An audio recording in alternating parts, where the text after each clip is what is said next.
Hello and welcome to WTV. I'm Skye, Bryden-Blom. It's our last episode of the season and I have with me a special co-host, first-year student Taylor Mason. She's one of several journalism students who will be taking over WTV next year. Thanks so much for hosting with me, Taylor. Thanks for having me, Skye. We have so much coming up on our show tonight. We'll hear from WTV's Jean-Marc Sampson, who has a story on Canada's cultural ties to Africa. Plus, we'll hear from a well-known news anchor about journalism and integrity in the Trump era. But first, let's check in with Allister Aalders, who has the news this week. Thanks, Taylor. In the news, Halifax is still cleaning up after two storms that dumped over 70 centimeters of snow across the city. Crews were out in full force trying to clear streets and sidewalks after the blizzard virtually shut down the city on Monday. Sidewalks across the city were impassable or snow-covered, and Halifax transit buses were pulled off the road Monday with service delayed into Tuesday. But despite the heavy snowfall, residents have banded together to help each other out. It's a good thing to do because of the big storm we just had, and we're just helping neighbors. It's the right thing to do. I think there should be more of it. People helping people. You don't see a lot of it, but there still is. Here's a good example today. We just need more of it. Just should be a normal thing to help others. The city says it could take up to 2 weeks before all sidewalks are clear. Teachers from across Nova Scotia are on strike today. They're protesting the province's legislation that will force them to accept a contract and job actions. Several protests began earlier this week. Hey, go home! Stephen McNeil has got to go! Hey! Hundreds gathered outside a province house Tuesday night to voice their support for teachers across the province. The rally was organized by Students for Teachers in opposition of the provincial government forcing a contract on teachers.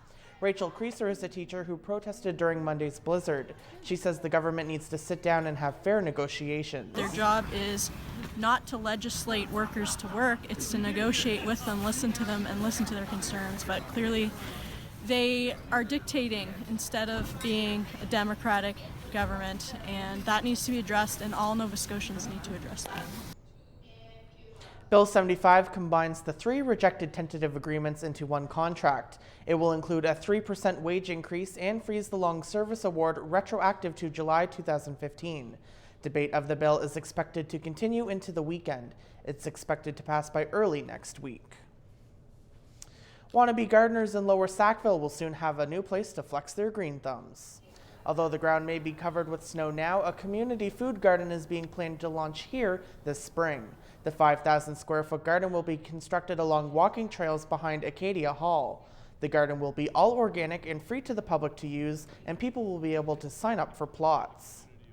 It's giving back to the community that's helping us and getting more children involved and teaching them how to do things to help each other out. One thing that I feel that we can all relate to is the fact that food security is increasingly becoming an issue for all of us, whether it be what you're seeing for prices when you're standing at the grocery aisle, or simply trying to make sure you're putting healthy meals in front of your kids every morning. The first seeds are expected to go into the ground in early May. A public information session about the project will be held February 25th at 10 a.m. at Acadia Hall in Lower Sackville. From little kids to adults, people of all ages came out on Sunday for the reopening of the Discovery Centre. After 5 years of planning, the new $20 million building is once again entertaining people of all ages now on the Halifax waterfront. The location is double the size of its previous home and spans 3 floors, plus another level dedicated to feature exhibits. There's just so much to see, whether you're a little kid and you want to explore things and hold things, or whether you're an adult and you want to learn more about rock and roll, there's just so much to see. Everything's so tangible. Everything you touch makes a change in all the exhibits, so it's really cool. Well, we've added all kinds of exhibits that range in educational ability. And then, whether you have a child with you, they can get something out of it, but also an adult can get something out of it as well. The new center includes the famous bubble room, as well as new exhibits for health, energy, and flight. The center also has a feature exhibit called The Science of Rock and Roll. That exhibit will continue until April, and officials at the center hint dinosaurs could be featured next.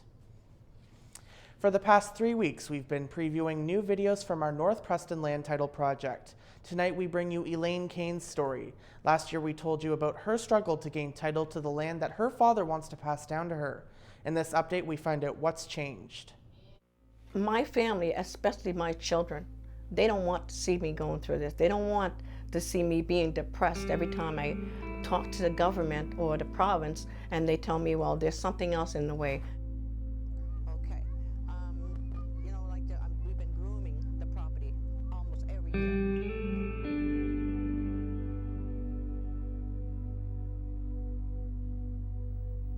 But because they don't have here, I don't want to put it there. Angry. I feel very angry. I feel that they're discriminating. They're looking down on us as we shouldn't have. We don't deserve this. I'm going to have my cafe up there. I'm going to have everything that I need, and the province or the government will not stop me.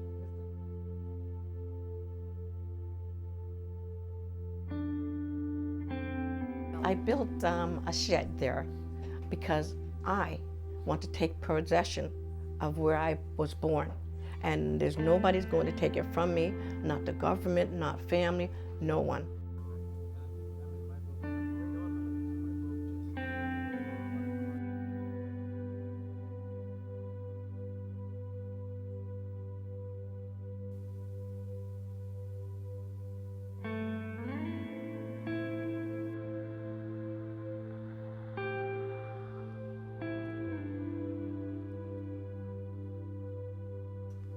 When will I get my deed?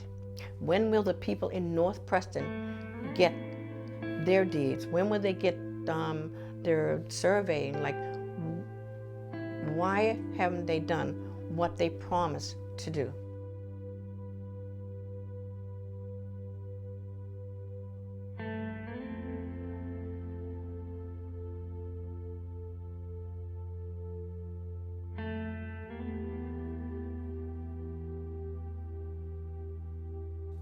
And yes, we are North Preston Finest, but we're not North Preston Finest as in gunslinging, none of that stuff. We're North Preston Finest because we stick together and we're good people. So because the province thinks that we're fighting among ourselves, that means that they don't have to pay any attention of doing what they did promise that they would do for us. And Elaine's just one of many news stories in our series, and we want you to see them. Join us here at NSCC Waterfront Campus next Friday, February 24th at noon in the NSCC Waterfront Lecture Theatre. And that's what's happening in news this week. Let's go back now to Skye and Taylor. Thanks, Allister. It's time for a quick break, but don't go anywhere. We have lots more coming up on the show. That's right, Taylor. When we come back, we'll discover Cole Harbour's rural history through its connection to the Giles family. They were among the first to settle in the community in the 18th century. And a local community center hosted an African Heritage Night to celebrate the cultural ties between Africa and Canada. Jean-Marc Sampson brings us the story of one newcomer and what the evening meant to him. You're watching WTV. Welcome back. Earlier this week, I caught up with a descendant of the Giles family in Cole Harbour to learn more about their legacy in the community and what's being done to preserve this piece of history.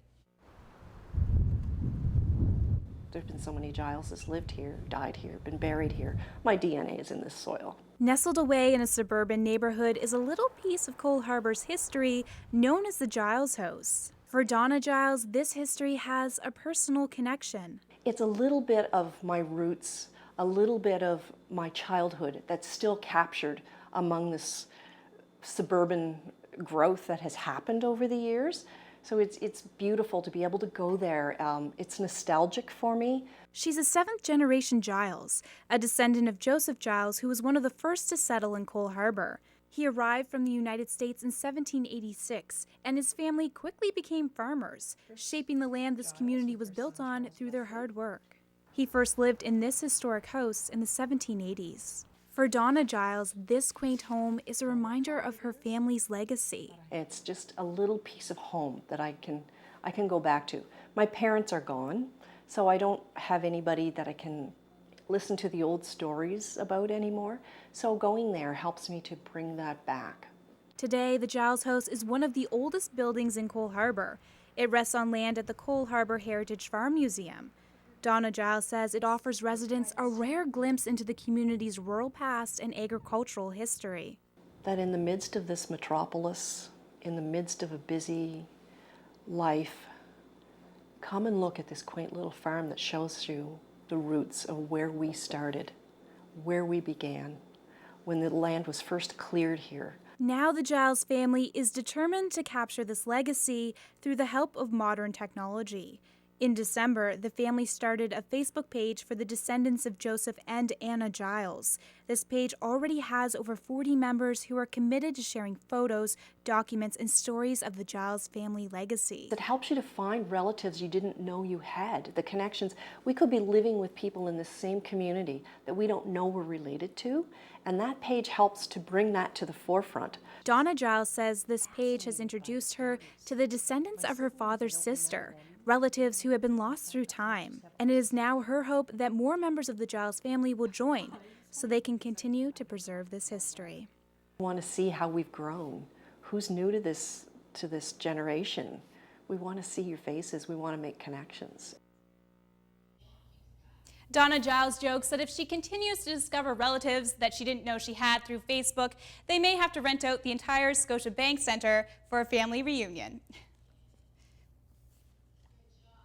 African Heritage Month has a special meaning for people at the Nova Scotia Francophone Immigration Centre. Jean-Marc Sampson attended an event aimed to celebrate the ties Canada has with the African continent. He's standing by to tell us more. Jean-Marc? That's right, Skye. The snow and freezing rain we received on Friday didn't stop people from attending an event full of diverse meals and dancing and so much more to celebrate the African culture here in our province. I spoke with a newcomer, and for him, the month serves a great purpose. Nazer Ayad is celebrating his first month in Canada. So I'm French. My origin is Algerian. He came here to celebrate his culture and learn about other African cultures as well. Discover other culture from Africa too. I'm from Algeria, but I don't know very well other countries from Africa. The Nova Scotia Francophone Immigration Centre has been hosting this celebration for 5 years as a way to welcome newcomers and introduce them to each other's cultures and Nova Scotian culture as well. It's an occasion for the newcomers and the immigrants to meet the families here, French or English people, and there's occasion to change the culture, it's occasion to socialization, meet some people. The evening was filled with dancing, henna, African tresses, and traditional meals, all aiming to honor the rich and diverse cultures found on the African continent and its ties into Nova Scotia's African Heritage Month. Yusu Wade says it's an important way for people to get to know each other. If people come here together, they can learn a lot about our culture. They can go to the detail and can, culture talk, the cooking, when you see my wife doing hair over there, that's our culture.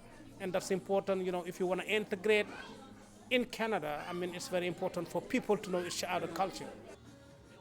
Ayad agrees and says he's glad he got to participate in the event. Because I think it's important to keep our roots and also to meet people. It's important, especially when you come from another country. You have to build a network, and so yeah, it's nice to meet these people. And Skye, the organizers at the Francophone Immigration Centre, are continuing to celebrate throughout the month of February.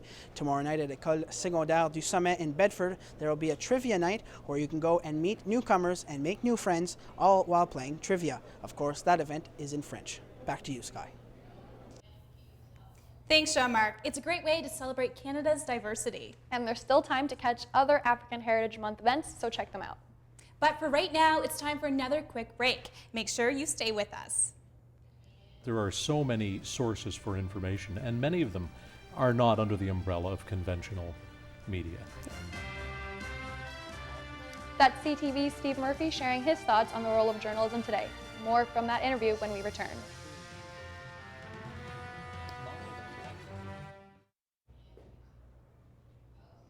Welcome back to WTV. It's time now to take a look at the weather forecast. The forecast high for today is -2. The overnight low expected tonight is -6. Our normal high temperature is -1.1 degrees, and our normal low temperature is -10.1 degrees. Our record high temperature was set back in 1996 when we reached 11.6 degrees, and back in 1979, our record low was a chilly -23.1 degrees. Taking a look at the next 3 days, for Saturday, it will be sunny with increasing cloudiness late in the afternoon and a high of +1. The overnight low will be -4 with a 30% chance of flurries. For Sunday, it will be cloudy with a high of 1. The overnight low will be 0. Finally, for Monday, cloudy with a 30% chance of rain showers or flurries and a high of 1 degree and an overnight low of -7. And Skye, after the snow this week, I think it's safe to say we deserve a break this weekend. I agree. I do not want to have to shovel anything for a while. Now let's take a look at WTV sports. Tonight, the Halifax Hurricanes start their 3-game road trip in Kitchener as they face off against the Kitchener-Waterloo Titans. This is the first time the two teams will meet this season. Tip-off for that game is 7 p.m. The Hurricanes are back in action on Sunday in a matinee as they are set to take on the Orangeville A's at the Athlete Institute in Mono, Ontario. The last time the two teams met, the Hurricanes took the victory with a score of 108-82. Game time for that one is 3 p.m. Finally, on Monday, the Hurricanes end their road trip in London, Ontario for a matchup against the Lightning at Budweiser Gardens. This is the first time the two teams meet this season. Game time for that one is 7 p.m. Turning to Mooseheads action now, the Halifax Mooseheads are on the road tonight as they face off against the Acadie Bathurst Titans. The last time the two teams faced off, the Titans came out victorious with a 5-3 win. Puck drop is 7 p.m. at the KC Irving Regional Center in Bathurst. On Saturday night, the Herd will return to the Scotiabank Center to face the Charlottetown Islanders. The Islanders came out on top the last time the two teams met by a small margin with a score of 5-4. Game time is 7 p.m. Finally, the Mooseheads wrap up their series of home games against the Moncton Wildcats Monday night. The last time the two teams met, the Mooseheads crushed the Wildcats with a score of 7-2. Puck drop for that game is 2 p.m.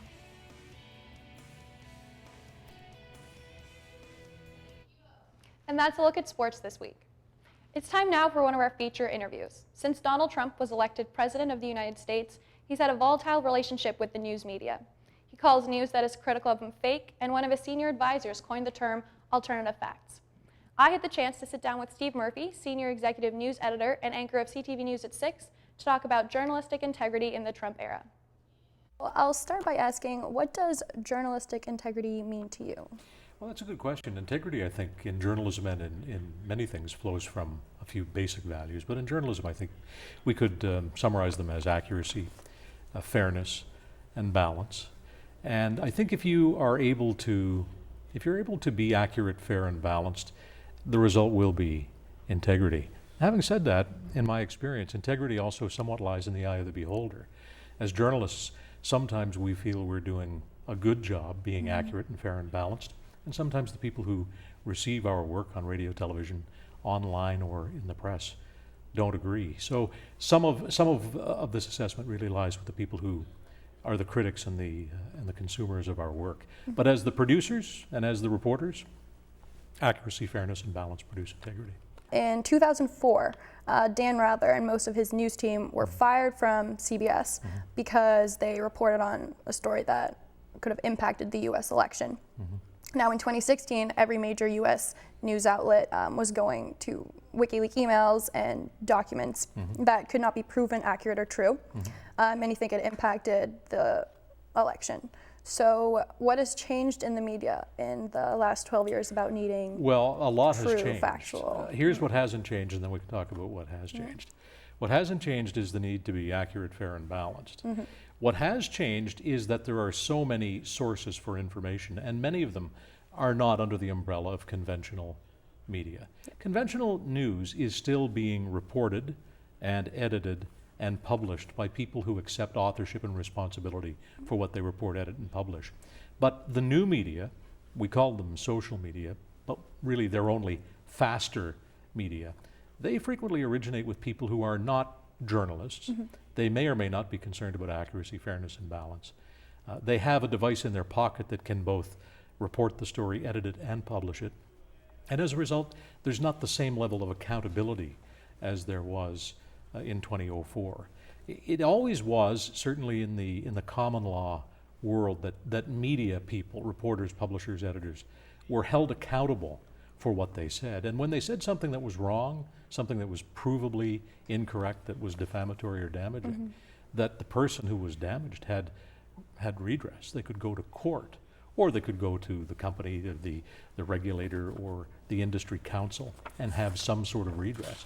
But in the age of the 140 character news bulletin that originates, on virtually every device in every pocket, or potentially in every device in every pocket in the world, it's hard to get redress. It's hard to get authorship. So I think that's the main change. The other thing is the speed with which information travels now. The truth travels at the same speed as the lies, and it's sometimes very, very difficult to figure out truth from fiction until you take some time. And again, the new media, the so-called social media, are fast, and there's not always the time for the proper amount of sober assessment of information. Now, are you expected to be unbiased 24 hours a day, or can you leave that behind in the office? Well, as when we're working, I think we're certainly expected to be fair, fair and balanced. As individuals in a democracy, oh sure, look, we're all entitled to have our opinions, and we'd be pretty darn boring people, if we didn't have opinions. But the main challenge that we face, and our main task, is to set aside our own opinions when reporting on the news of the day, and to be fair and balanced in the presentation of the facts. So, I say to you, Taylor, that, when we walked in the studio today, hopefully all the things that you think about this subject, you left those at the door. And for a change, I got to bring in my opinions. But normally when I have a tally light on camera 3 over here, my opinions are over at the door. Where would you suggest us students look to best understand the ethics and principles? I would suggest that journalism students and journalists and that all of us look in the mirror and ask yourself whether something is fair and whether it's balanced and whether it's accurate. I think most of us have a native understanding of what fair is, and I say that because most of us are pretty quick to recognize when something isn't fair. And in the reporting of news and information, in the reporting of events, it is important that we use that standard. Is what we're giving the public fair? Is it accurate? And is it balanced? Do stories contain the many points of view that are in fact present, not just the 1 or 2 that were easy to get, or that maybe were agreeable with our own predetermined ideas? I would like to sincerely thank Mr. Murphy for joining me today. That's some great advice for young journalists. Definitely. And thanks again to Steve Murphy for coming in and speaking with me. It's time now to take a look at what's happening in entertainment this week. First-year student Hunter Chandler joins us with more. Thanks, guys. I have some great ideas to make your weekend exciting. The Princess Show, crowned Best of the Fest for 2016 Fringe Festival, will be playing this weekend only at the Bus Stop Theater. The bearded Princess Edward will take you on a fun-filled fantasy adventure featuring pop music, sequins, and a love story that knows no bounds. Tickets are available for $10 on tickethalifax.com. Embrace the chill factor this winter by celebrating Nordic Fest at Ski Martok. This Saturday, enjoy the illuminated ski trails. After hitting the slopes, have a warm bowl of chili, sweet s'mores, and hot drinks while you listen to music and end the day by watching fireworks light up the night sky. If you couldn't celebrate Valentine's Day, don't worry, I've got you covered. Indulge yourself at the pop-up love party featuring a 7-course snack menu by Michelin star chef Daniel Burns.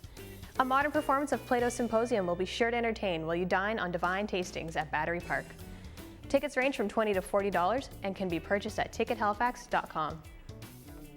And finally, astronaut Chris Hadfield will touch down at the Rebecca Cohen on February 18th and 19th for his out-of-this-world performance with Symphony Nova Scotia.